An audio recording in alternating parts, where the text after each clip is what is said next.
اللہ تو ظلم نہیں کر رہا، اللہ نے قانون بتا دیے تھے، لیکن چھوٹی چھوٹی سی چیزوں کے لیے، چھوٹے چھوٹے سے دنیا کے مفاد کے لیے بیچ دیتے ہیں اپنے ایمان کو۔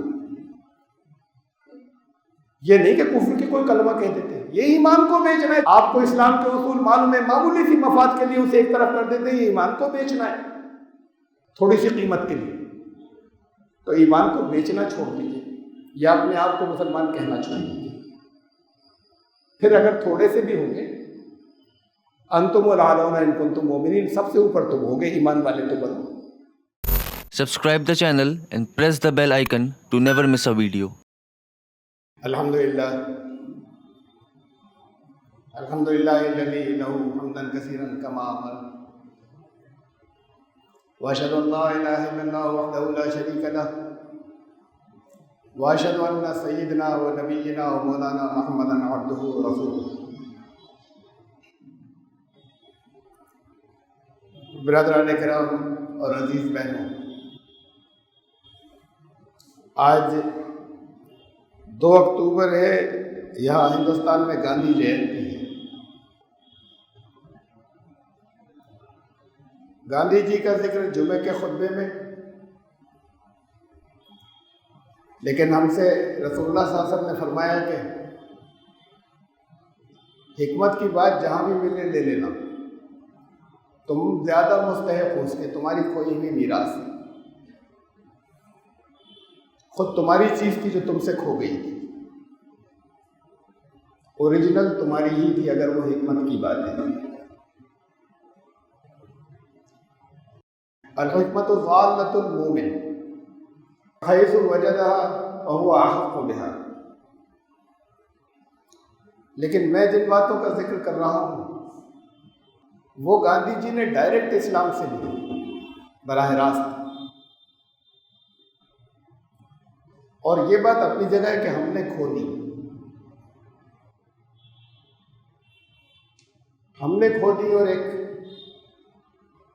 ہمیں 1920 سے لے کر 1940 کی دہائی تک ایک غیر مسلم اس میں سے کچھ اصولوں کے اوپر کھڑا رہا۔ میں نے بہت سی چیزیں آج ٹٹولی، خبریں، تقریریں یا گاندھی جی کے بارے میں کچھ چیزیں،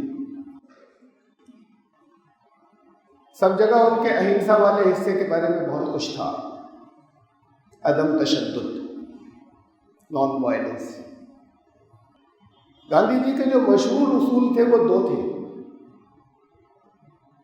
ستیہ اور اہنسا۔ یہ ستیہ والا حصہ مجھے غائب لگا، اب جو کچھ گاندھی جی کے نام کے ساتھ میں لوگوں نے یاد کر رہے ہیں اس میں ستیہ غائب ہے۔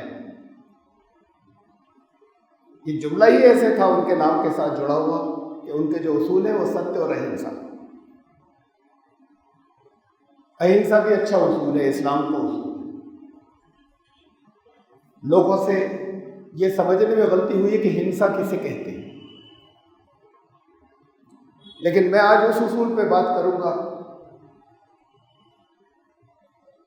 جس کے حامل تھے محمد رسول اللہ صلی اللہ علیہ وسلم۔ ان کا لقب تھا صادق، نبوت سے پہلے تھا جو لوگوں نے ان کا نام رکھا تھا، سچے، امانت دار، علمی۔ گاندھی جی کے سیاسی یا فکری مخالف چاہے جتنے ہوں، میں اس میں سے ان چیزوں میں سے کسی میں نہیں پڑوں گا، لیکن مجھے ان کی زندگی میں ان دونوں اصولوں کی خلاف ورزیاں نہیں ملی۔ بہت بڑی بات ہے یہ، سچائی، جو کچھ انہوں نے کہا، جسے ٹھیک سمجھا، اس پر وہ قائم رہے، چاہے وہ پورے ملک میں اکیلے رہ گئے۔ اس میں سے میں پہلے ایک دو واقعات کا ذکر کرتا ہوں۔ یہ وہ چیزیں جن کا مسلمانوں سے تعلق ہے، اس میں سے بات وہ ہے کہ جس کے بارے میں پاکستانیوں کو غور کرنا چاہیے۔ انہوں نے جب 1947 کے اندر بٹوارا ہوا تو گاندھی جی کو خبریں ملی ادھر بنگال کی طرف کہ وہاں تشدد، مارکاٹ شروع ہو گئی ہے، فساد شروع ہو گئے. تو گاندھی جی وہاں پہنچے. یہ بات کو پاکستان کے وزیر اعظم بھی ہوئے حسین سہروردی، وہ بنگال کے لیڈر تھے، ان کو ساتھ میں لیا. پورے کلکتے کے اندر ہر جگہ پر انہوں نے مارچ کیا. 7 لاکھ لوگ ساتھ تھے ان کے. اور پھر وہاں پر کلکتے کے اندر بہت بڑا میدان ہے، اس میدان کے اندر انہوں نے، جہاں وہ 7 لاکھ لوگ تھے، وہاں پر انہوں نے ساموہک اپاسنا کی، جس میں قرآن شریف کی آیات کی تلاوت بھی ہوئی، اور لوگوں سے کہا کہ یہ یہاں پر مارکاٹ نہیں ہوگی، یہاں پر تشدد بھی نہیں ہوگا. جگہ جگہ پیس مارچ کی لگے رہے لگاتار. اس کے بعد اس علاقے میں گئے کہ بنگلہ دیش بن گیا تھا، نوخالی بنگلہ دیش میں. ہندوستان، انڈیا اور پاکستان دونوں کے جھنڈے دونوں نے ساتھ میں پکڑے ہوئے تھے، وہ دونوں ایک ساتھ لہرا رہے تھے مل کر، گاندھی جی اور سہروردی کے ساتھ. اور وہاں تشدد نہیں ہوا. پھر وہاں مارکاٹ بڑے پیمانے پر نہیں ہوئی، رک گئی. لارڈ ماؤنٹ بیٹن گورنر، پہلے گورنر جنرل ہوئے انڈیا کے، اور بعد کو پھر انہوں نے 1947 میں پارٹیشن ہونے کے بعد کچھ دنوں وہ گورنر جنرل رہے انڈیا کے. اس کے بعد پھر انہوں نے ہینڈ اوور کیا یہاں کی الیکٹڈ گورنمنٹ. انہوں نے گاندھی جی کو لکھا کہ ہمارے 55,000 کی فوج، ہماری آرمی، کیونکہ انڈیا کے تھے وہ، انڈیا پاکستان دونوں کے نہیں، پارٹیشن ہو جانے کے بعد انڈیا کے پہلے گورنر جنرل تھے لارڈ ماؤنٹ بیٹن. تو انہوں نے کہا ہماری 55,000 فوجیں آرمی لگی ہوئی ہیں ویسٹ فرنٹ پر، مغربی پنجاب، وہ جو پاکستان ہے،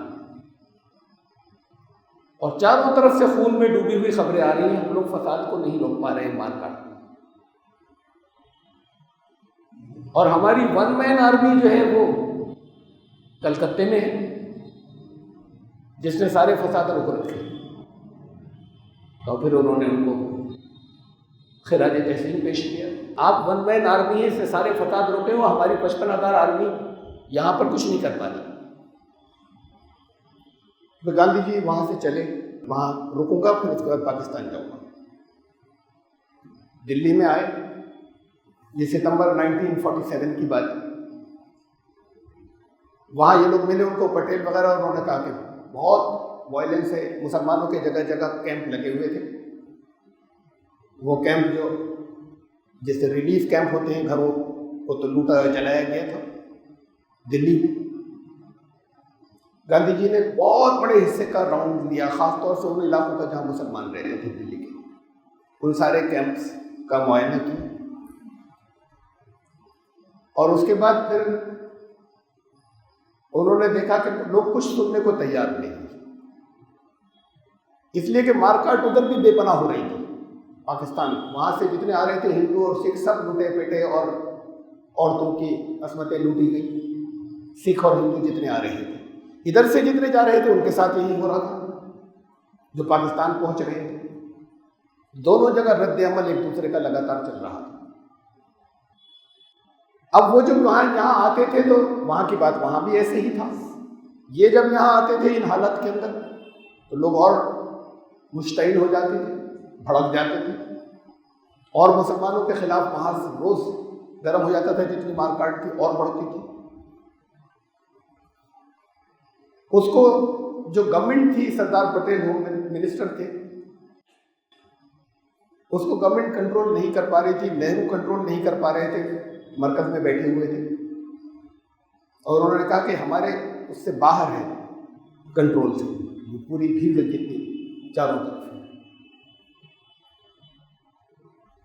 گاندھی جی نے یہ 3 مہینے کوشش کرتے رہے، پاکستان جانے کا روک دیا، وہاں پہ لکھ کر بھیجتے رہے لیاقت علی خان کو اور محمد علی جناح کو کہ آپ نے ہم سے وعدہ کیا تھا کہ آپ جان و مال کے نقصان ہندوؤں اور سکھوں کا نہیں ہونے دیں گے، وہاں یہ سب ہو رہا ہے. وہاں سے اخباروں میں آتا تھا، انہوں نے تو جواب نہیں دیا. وہاں سے اخباروں میں آتا تھا کہ ادھر تم مسلمانوں کو اتنا مار رہے ہو اور مسلمانوں کے ساتھ یہی سب کچھ کر رہے ہو. یہاں کے لوگ ان سے یہی کہتے تھے کہ جب جو ہندو اور سکھ وہاں سے آتے ہیں اور جب وہ ایسے آتے ہیں تو ہم ان مسلمانوں کو چھوڑ دیں کیا؟ انہوں نے کہا جو مسلمان یہاں رہنا چاہتا ہے، ہندوستان میں رکنا چاہتا ہے، اس کو اتنی ہی برابر کی عزت اور حفاظت ملنی چاہیے جتنی تم لوگوں کی ہے. لوگوں نے نہیں مانا، وہ 3 مہینے کوشش کی. پھر انہوں نے 13 جنوری کو اکیلے بالکل اکیلے پڑ گئے. تو 13 جنوری کو انہوں نے اپنا آخری ورت رکھا. یہ ورت ان لوگوں کی طرح نہیں ہوتے تھے جو آج کے سیاسی لوگ رکھتے ہیں، چپکے سے کچھ کھا پی لیتے. وہ تو بڑے اصولی آدمی تھے. یا پھر یہ ورت جو دن رات آپ دیکھتے ہیں ہندوؤں کے، پھل کھا رہے ہیں، دودھ پی رہے ہیں، سب کچھ چل رہا ہے، ان کا نہیں کھائیں گے. وہ تو ان کا تو مرن ورت ہوتا تھا. بہت رکھے انہوں نے. اس وقت اور کمزور ہو گئے تھے. 1920 کی جدوجہد کے بعد سے یہاں تک ان کے لڑکے نے ان کو لکھا کہ آپ زندہ رہ سکیں گے تو آپ پھر بھی کچھ کر سکیں گے ان لوگوں کے لیے جن کی آپ ہمدرد ہیں. آپ ختم ہو گئے تو اور بھی کچھ نہیں ہوگا، اس لیے آپ یہ ورت والی بات چھوڑیے. انہوں نے کہا میں نے جذباتی طور پر نہیں کیا فیصلہ، بہت سوچا ہے اس پر. اور پھر انہوں نے اعلان کر دیا کہ میں مرنے تک میں یہ ورت ہے میرا، کچھ نہیں کھانے کا سوائے پانی کے اور کچھ نہیں. بہت لوگ آئے، لیڈران میں سے نہرو پٹیل کے علاوہ بھیڑ آئی، عوام آئے. انہوں نے کہا نہیں، اسے رکواؤ، یہ جو مسلمانوں کے ساتھ ظلم ہو رہا ہے. اور اس وقت تک میں ختم نہیں کروں گا جب تک مجھے یہ یقین نہیں ہو جائے گا کہ جتنے کیمپوں میں ہیں یہ محفوظ ہو کر اپنے گھر جائیں گے اور وہاں بھی محفوظ رہیں گے. اس وقت تک میں اسے ختم نہیں کروں گا. پھر 6 دن ان کا ورت رہا. 6ٹھے دن 7 لاکھ سگنیچر ان کو دیے گئے، ہندوؤں کے، سکھوں کے، عیسائیوں کے، کہ جیسے ہم رہتے ہیں جتنی عزت سے اتنی عزت سے اور اتنی آزادی سے مسلمان بھی رہیں گے، ہم آپ سے وعدہ کرتے ہیں. تو پھر 6ٹھے دن انہوں نے اپنا ورت ختم کیا. اسی وقت انہی دنوں میں، یہ تو جنوری ہے، اس سے پہلے اکتوبر 1947 میں ایسا ہوا کہ کچھ پختونی ہیں یا جو کوئی بھی ہے افغان ہو، وہ کشمیر میں انہوں نے حملہ کر دیا. اور یہ بہت اوپن بات ہے اور یہ ہندوستان کے لوگوں کو سب کو اس کا یقین ہے اور ان کو اچھے طریقے سے معلوم ہے. پاکستانی فوج نے اپنا نام نہیں لیا لیکن پاکستانی فوج ان کو سپورٹ کر رہی تھی. اور یہ جو اس وقت کشمیر جتنا پاکستان کے پاس ہے وہ آنن فانن اتنا کشمیر انہوں نے لے لیا. جب یہ پارٹیشن ہوا تھا تو ایک معاہدہ ہوا تھا، ایگریمنٹ، کہ کتنا کیپٹل، کتنا سرمایہ پاکستان کے پاس جائے گا، کتنا ان کے پاس آئے گا. اس معاہدے میں 75 کروڑ روپے ان کو دینے تھے، ریزرو بینک آف انڈیا کو دینے تھے پاکستان کو. 20 کروڑ کی ایک قسط دے چکے تھے، 55 کروڑ باقی تھے. نہرو نے کہا اب نہیں دیں گے، کم سے کم روکیں گے تو. یہ جو کشمیر پہ انہوں نے کر لیا، پہلے سارے مسائل طے ہو جائیں پھر دیں گے، اس سے پہلے اب ہم یہ ریلیز نہیں کریں گے. پٹیل نے کہا ہرگز نہیں دیے جا سکتے، اب نہیں دیے جا سکتے، یہ ان پہ پریشر پڑے گا. اور پھر یہ کہ یہ پاکستانی فوج ان کی مدد کر رہی ہے، کشمیر کے اتنے حصے پہ قبضہ کر لیا، یہ اور اسی سے ہتھیار خریدیں گے، پیسے کیسے دے دیں؟ پہلے سارے مسائل طے ہو تب دیکھا جائے گا. گاندھی جی نے کہا کہ معاہدہ ہوا تھا، دینے ہوں گے، جو کچھ اور ہو رہا ہے وہ باتیں ساری الگ، لیکن جب وعدہ کیا تھا تو وہ دینے ہی ہیں. اور گاندھی جی کے اصرار پر سب کو چپ ہونا پڑا، کوئی ایک بھی راضی نہیں تھا. اور پھر وہ 55 کروڑ روپے ریلیز کیے گئے. وہ 55 کروڑ روپے آج کے خربوں کے برابر تھے، 1947 کے اربوں نہیں، خربوں کے برابر. اور ان حالات میں بھی ہے کہ جب ایک طریقے سے وہاں سے ایک حملہ ہوا تھا اور ایک علاقے پہ کو انہوں نے ان سے چھین لیا تھا، ان حالات میں بھی ہے. اور کوئی راضی نہیں تھا سرکار میں. ایک آدمی مصر ہو گیا تھا کہ نہیں، جب ہم نے وعدہ کیا تھا تو ہم دیں گے. دیے گئے، ریلیز کی 55 کروڑ. اسی مہینے کے آخر میں ان کا مرڈر ہو گیا، ناتھورام گوڈسے نے انہیں قتل کر دیا. انہوں نے جان دی ان چیزوں کے لیے. سچائی پہ اکیلے رہ گئے تھے، بالکل تنہا. ان کا میں سچ کو نہیں چھوڑ سکتا. یہ چیزیں آج کے لوگوں کو نہیں معلوم. اکثر پاکستانیوں کو تو شاید بالکل نہیں معلوم، جو کہ میری خطبات جاتے ہیں وہاں پر ان کو بھی معلوم ہونا چاہیے. آپ ان کی سیاسی سوچ سے کوئی مخالف ہو یا موافق ہو، لیکن سچ پر کوئی چیز زندگی میں ان کی ایسی نہیں ملی جو وہ کہتے ہوں وہ نہیں کرتے ہوں. اور سچائی کو، وعدے کو، یہ کن اصولوں پر عمل کر رہے ہیں گاندھی جی؟ یہ سب سے پہلے تو صادق تاریخ میں، ویسے تو اس سے پچھلے جتنے انبیاء گزرے، نبی گزرے، وہ سب سچے تھے. پہلی چیز یہی تھی کہ سچے تھے. جو سچا نہیں ہو اس پر تو وحی اتر ہی نہیں سکتی تھی. نبی اکرم صلی اللہ علیہ وسلم کا خطاب تھا، لقب تھا نبوت سے بھی پہلے، الصادق، سچے، امانت دار، الامین. انہوں نے اس اصول کو لیا، انہوں نے جس کے لیے ان کی دنیا میں تعریف ہوتی ہے. اصول تو بنیادی طور پر تاریخ میں جہاں سے چیزیں ثابت ہیں وہاں تو سب سے پہلے محمد رسول اللہ صلی اللہ علیہ وسلم کے ذریعے آیا تھا یہ اصول پوری دنیا کے اندر. قرآن میں ایک جگہ تھوڑی، بہت سی جگہیں ہیں. سورہ انفال کے آخر کی آیات ہے کا مفہوم یہ ہے کہ جو لوگ دوسری اسٹیٹس میں ہیں، ہجرت کر کے تمہارے پاس نہیں آ گئے، کہ مسلمان وہاں پھنسے ہیں، صرف دینی معاملات میں مدد کر سکتے ہو اور کوئی مدد ان کی نہیں کر سکتے. اور اگر ایسا کوئی معاہدہ ہو کہ وہ بھی نہیں کرو گے تو وہ دینی معاملات میں بھی مدد نہیں کر سکتے. معاہدے کی پابندی تو اس درجے کی اہمیت قرآن میں جو کلام محمد رسول اللہ صلی اللہ علیہ وسلم کے اوپر نازل ہوا تھا اس نے اس درجے کی اہمیت دی ہے معاہدے.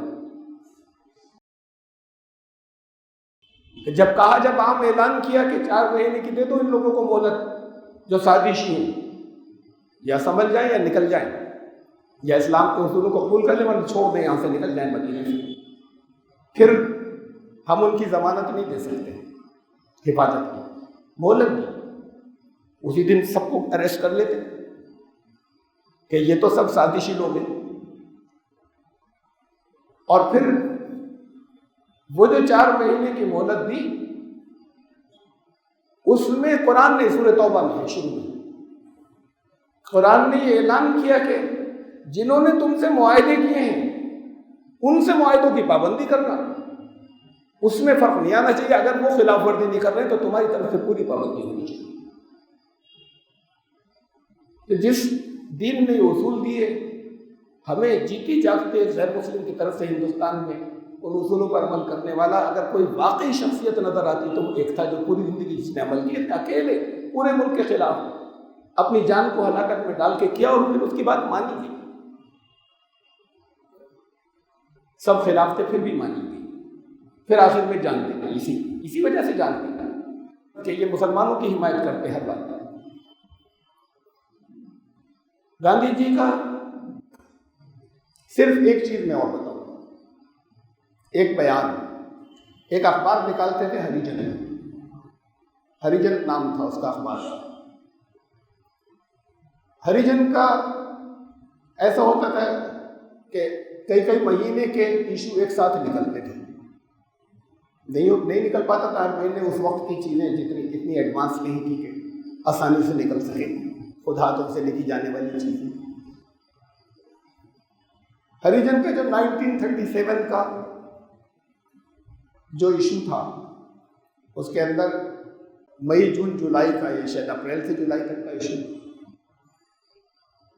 اس میں اور والیوم نمبر ہے اس کا مجھے 65، ہریجن کی جو آج بھی فائل ہے، اسے چھاپا پبلش کیا گورنمنٹ آف انڈیا کے ministry of information and broadcasting نے وہ پورا.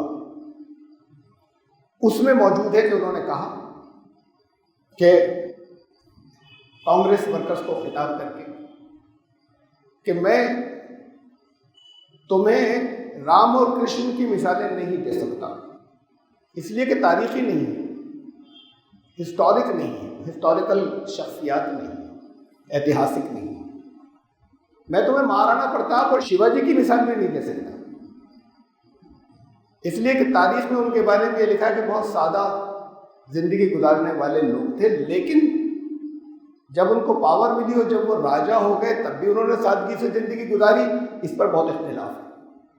میں مجبور ہوں کہ تمہیں مثالیں دوں ابو بکر اور عمر کی،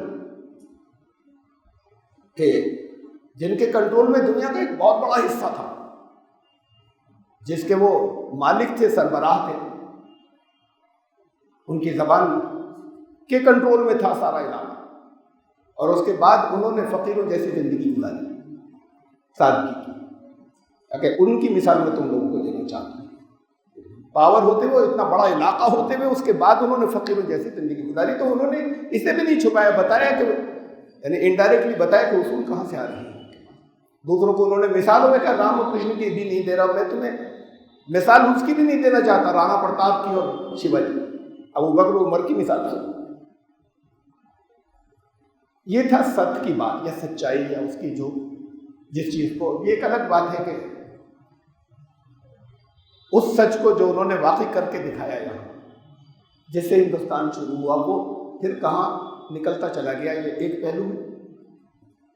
اور یہ دوسرا پہلو ہے کہ معلوم نہیں مولانا آزاد تو ساتھ میں رہتے تھے،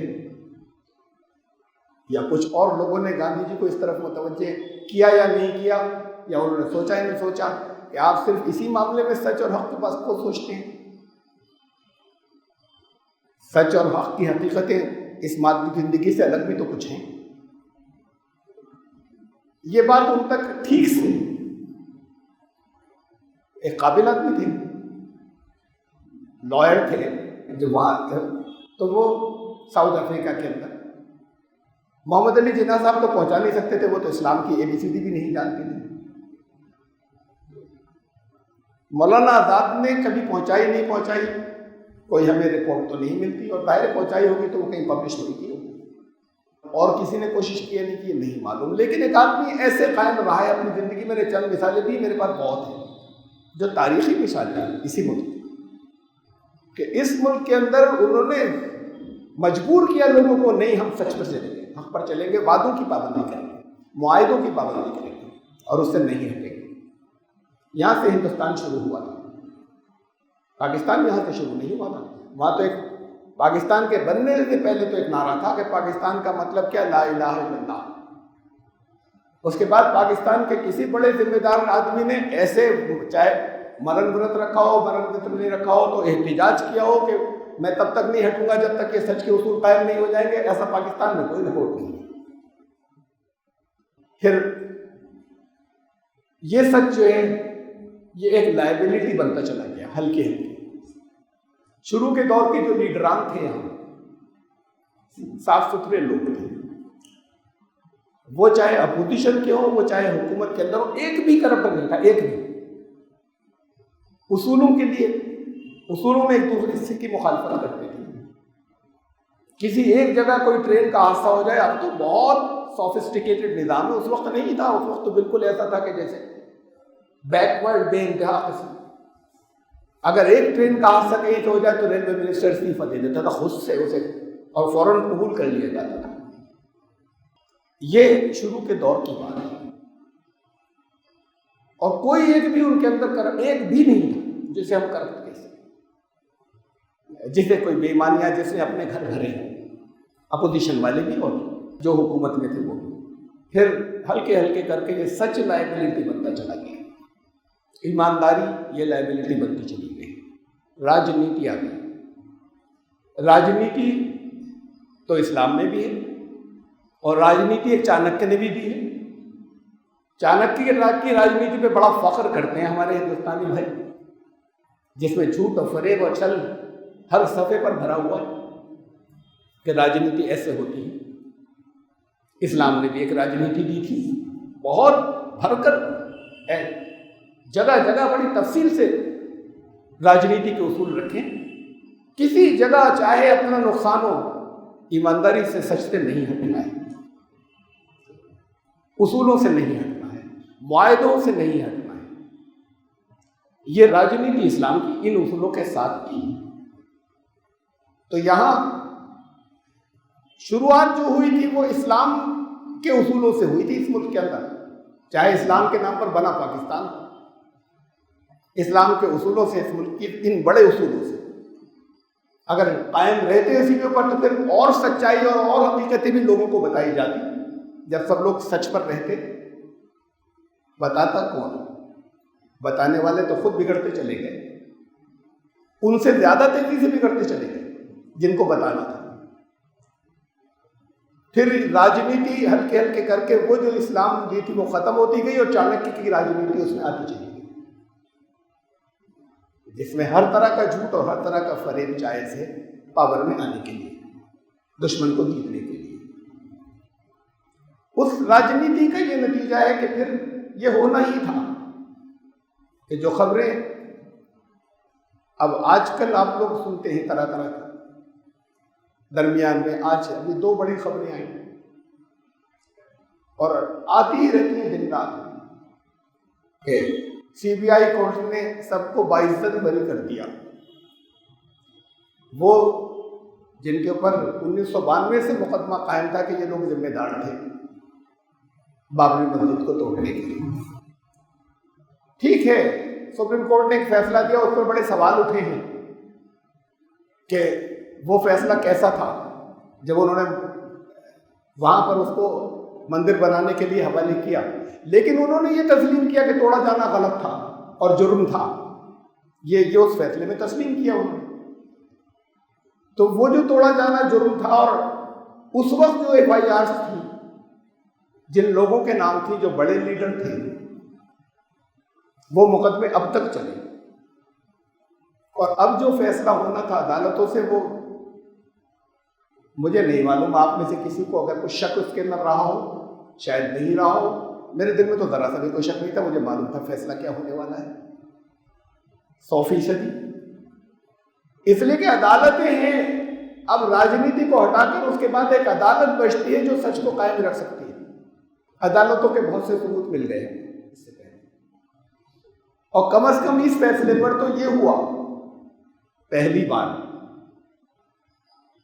کہ وہ سارا پریس جو بالکل پیور اور خالص ان کا ہے، سرکار کا ہے، ہر چیز میں ان کی حمایت کرتا ہے، کم از کم انگلش پریس میں بات کر رہا ہوں، وہی نیشنل پریس کہلاتا ہے، اس میں ہندوستان ٹائمز ہے، اس میں ٹائمز آف انڈیا ہے، پیور خالص سرکاری پالیسی جو ان کی حمایت کرنے والے، انہوں نے بے پناہ کرٹیسائز کیا اس فیصلے کہ یہ فیصلہ کیسا ہے، کوئی قصوروار نہیں، سب باعزت بری، اور مسجد ٹوٹ گئی، قصور کسی کا نہیں تھا۔ فیصلے میں انہوں نے یہ کہا کہ یہ پری پلانڈ نہیں تھا جو کچھ ہوا، یہ تو اچانک ہو گیا ہے۔ ان اخبارات میں لکھا کہ وہ جو بڑی تعداد اپنے ساتھ میں کلاڑے اور سب چیزیں اور ہاوڑے اور چیزیں لے کر ساری جا رہی تھی، جس سے وہ گرائی گئی، کوئی بموں سے تو گرائی نہیں گئی، وہ جو چیزیں صاحب ایک بڑی تعداد لے کر جا رہی تھی، تو یہ پری پلانڈ نہیں تھا، تو خالی اتنی سی بات جو ہے اسے باتیں کر دے گی اور ثابت کر دے گی۔ پھر ایک کمیشن بٹھایا گیا تھا، اس نے ان لوگوں کو ذمہ دار قرار دیا تھا، لیبران کمیشن، ان کے جسٹس جج آج بھی موجود ہیں، انہوں نے کہا کہ اما بھارتی نے تو خود کہا تھا کہ ہم نے توڑی، بیان موجود ہے۔ بہرحال ہمیں معلوم ہے کہ اب سچ عدالتوں سے گیا، پہلے تو راجنیتی سے گیا، حکومت سے گیا، اب عدالت سے گیا، کسی سٹیج پر نہیں بچا، وہاں نہیں بچا تو پولیس میں کیسے بچے گا اس لیول پر؟ یہ تو پہلے ہی ایک زمانے سے یہ تھا کہ ناقابل اعتماد، ناقابل بھروسہ نہیں۔ پھر ابھی UP کے اندر جو کچھ ہوا، ریپ کیسز جو آپ کے سامنے آئے، 2 آئے بڑے، فوراً ہی ساتھ میں 2 اور آئے، ان کا ذکر میں نہیں کروں گا اس لیے کہ یہ 2 پبلسائز زیادہ ہوئے۔ ان دونوں کیسز کے اندر یہ وہ ہے جس کی پبلسٹی اس وقت زیادہ ہو گئی کہ عورت یا لڑکی دلت تھی اور اس کی موت بھی ہو گئی، ورنہ ریپ کیس تو ساتھ میں 2 اور سامنے آئے، اور پتہ نہیں کتنے اور ہوں گے، اس لیے کہ 2018 کی رپورٹ یہ ہے، سرکاری رپورٹ، کہ ہندوستان کے اندر اب سے 2 سال پہلے پورے سال میں اوسط 91 ریپس کا روزانہ کا اوسط انڈیا میں تھا، 91۔ یہ سرکاری آنکڑے ہیں، وہ جس کی رپورٹیں ہی درج ہوتی ہیں، مطلب رپورٹ کو ریپ کی نہیں لیتے، کیس ہوتے ہیں بھگا دیتے ہیں، ان کا اس کے اندر کوئی تذکرہ نہیں۔ وہ جو اپنی عزت کی وجہ سے، بے عزتی کی وجہ سے، خوف کی وجہ سے رپورٹ کرانے ہی نہیں جانتے، ان کا بھی اس میں نام نہیں، تو یہ 91 کے تھوڑی ہوں گے. عوام جانتے 5 گنے بھی ہو سکتے ہیں، اس کے 10 گنے بھی ہو سکتے ہیں روز. تو یہ روز کی تعداد جو ہے یہ 500 بھی ہو سکتی ہے، 1000 بھی ہو سکتی ہے. یہ تو کچھ لائن لائٹ میں آ جاتے ہیں پبلک کے اندر کبھی کبھی، اور پھر اس کے اوپر ایک ہنگامہ مچ جاتا ہے. جیسے اناؤ کا کیس تھا، اناؤ ریپ کیس. جب بہت ہی زیادہ اس کی پبلسٹی ہو گئی تب جا کر یہ ہوا کہ وہ گرفتار ہوئے، ورنہ MLA تھے، انہوں نے تو ان کو بھی مروا دیا جتنے ثبوت تھے. گاڑی الٹ گئی، مار دیے گئے، ٹکر ہو گیا، ایکسیڈنٹ ہو گیا ان کا، بچی کے سارے گھر والے ختم کر دیے گئے. بہرحال پبلک آؤٹ ریچ کے آگے جھکنا پڑا انہیں، وہ جیل گئے. اور مقدمہ اگر 10-15 سال ہی چلا تو چھوٹ دی جائیں گے. تو جب چیزیں گرم ہوتی ہیں اس وقت عدالتیں مجبور ہو جاتی ہیں کہ پبلک کے لحاظ سے کرو فیصلہ. ابھی یہاں پر یہ 2 کیس ہیں، یہ آگے لائن لائٹ ہے اور رہے گا، چلتا رہے گا. پھر اس میں ہوا کیا کیا یہ بھی آپ سب کو معلوم ہے، مجھے تفصیل یہاں نہیں بتانی ہے، اس لیے کہ سب کو پتہ ہوگا کہ ظلم کی انتہا ہو گئی. اس کے بعد ظلم خالی اتنا نہیں کہ رپورٹ درج نہیں کرے گا، اسے نہیں کہتے خالی، یہ تو بہت بڑا ظلم ہے. لیکن ظلم کی انتہا یہ ہے کہ اس کی آخری رسومات کے اندر گھر والوں کو شریک نہیں ہو دیا گیا. زبردستی پولیس نے وہی چارج لے کر رات کے 2:30 بجے اسے دفن کر دیا، کریا کرم کر دیا اسے. اب کہہ رہے ہیں کہ رپورٹ یہ تھی کہ ریپ نہیں ہوا تھا. تم نے نہیں دفن کیا ہوتا تو پھر کہتے کہ نہیں ریپ نہیں ہوا تھا. اس کی باڈی ہوتی تب کہتے، باڈی تو خود لے جا کر چلا دی. پھر اس کے بعد ایڈمنسٹریشن، اخباری رپورٹیں یہ ہیں کہ ایڈمنسٹریشن انہیں دھمکی دے رہا ہے گھر والوں کو کہ اخبار والے تو چلے جائیں گے، ہم رہیں گے تمہارے ساتھ، اس لیے ذرا ہوش میں آ جاؤ. یہ آخری درجے کا ظلم ہے. یہ ظلم جب 2 عورتوں کے ساتھ میں ہوا، دلت عورتوں کے ساتھ میں ہوا، تو ایک ہنگامہ ہو گیا. یہ ظلم جگہ جگہ ان لوگوں کو جو CA ایجیٹیشن میں نکلے تھے ان کو گرفتار کیا جا رہا ہے. مقدمے کیسے کیسے لگا رہے ہیں ان کے اوپر، بغاوت کے کن کن چیزوں کے کسی قیمت پر نہیں چھوٹے. اگر چھوٹ سکنے کا ہو تو پھر اگلا مقدمہ قائم کر دیں، اس پر کوئی نہیں بول رہا. ایک آدھ بیان آ جاتا ہے، اس پر ایجیٹیشن نہیں ہوتے. ان کی جائیدادیں ضبط کر لی گئی جو اس کے اندر ایجیٹیشن میں نکلے تھے. تو ایک ظلم ہے لگاتار، جو ایک راج ہے چل رہا ہے. یہ سچائی جو کیجویلٹی بنتی چلی جا رہی ہے. جو ظالم ہوتا ہے پھر وہ ظالم کسی کے لیے رکتا نہیں، وہ اپنے گھروں میں بھی کریں گے، آپس میں بھی کریں گے تو منہ کو خون لگ جاتا ہے جب. تو وہ ایسا نہیں ہوتا کہ وہ صرف مسلمانوں کے ساتھ نکلے اور پھر صرف دلتوں کے ساتھ میں نکلے، وہ اوروں کے ساتھ بھی نکلے گا، اپنے گھروں میں نکلے گا، اپنی ماں بہنوں کے ساتھ نکلے گا. ابھی تھوڑے دنوں میں نکلنا شروع ہو جائے گا، بلکہ بعض واقعات تو نہیں ہیں. یہ جو میں یہ کہہ رہا تھا کہ یہ ہنگامہ جو اتنا بڑا ہو گیا، ایشو بن گیا، اس لیے کہ وہ لڑکیاں دلت تھیں دونوں. بہت برا ہے، انسان تھی، بہت دکھ کے کیس. سب کو اس کے خلاف ان کا ساتھ دینا چاہیے. لیکن اگر یہ نہیں ہوتی، کوئی مسلمان ہوتی تو نہیں ہوتا ایسا ہنگامہ، بات ہی ختم ہو جاتی، وہیں تک جاتی.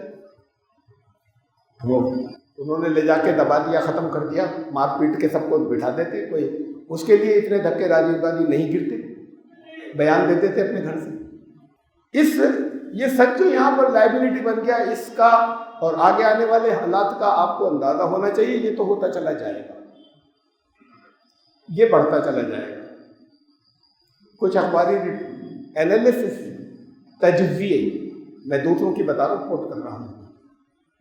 وہ یہ تھے کہ مودی جس پروسیس سے نکل کر آئے گجرات کے، اور جس گجرات میں جیسے مقبول ہوئے، اور گجرات میں جیسا انہوں نے کہا کہ یہ اکنامک ماڈل ہے، انڈسٹریلسٹ کو سب کو اکٹھا کر کے، اور پھر وہاں سے دلی کی گدی پر آ گئے.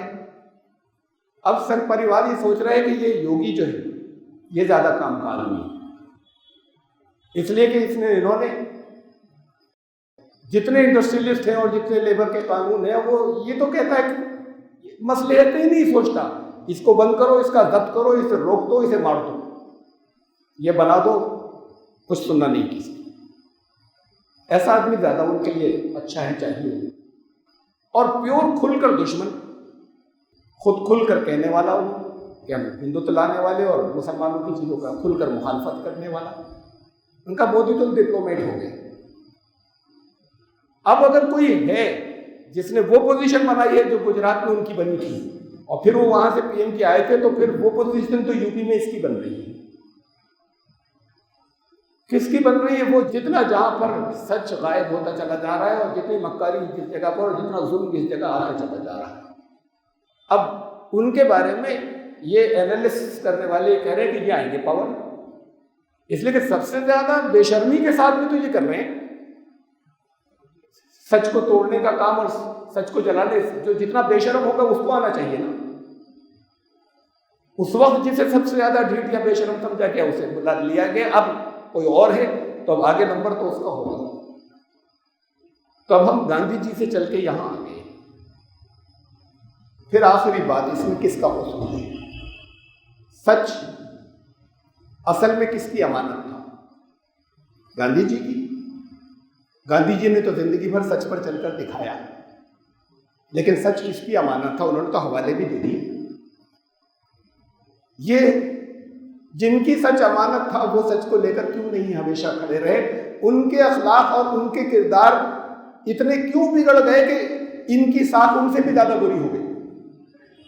ناقابل اعتماد، ناقابل بھروسہ۔ ناقابل اعتماد وہی ہوتا ہے جو جھوٹ بولتا ہے، جو بے ایمانی کرتا ہے، جو امانت ہے، وہی ناقابل اعتماد ہے۔ ورنہ ہم نے دیکھا ہے، آپ نے بھی دیکھے ہوں گے کیس۔ مجھے ایک کیس گجرات کے فسادات کا معلوم ہے، بڑے بھیانک فساد تھے۔ اس میں ایک پٹیل بزنس مین، اور رپورٹ یہ تھی کہ بہت کامنل، ان کی بلوائیوں کی بڑی مدد کرتا ہے۔ اس کے یہاں ایک مسلمان منیم تھا، اکاؤنٹنٹ، نے کہا اسے کوئی ہاتھ نہیں لگائے،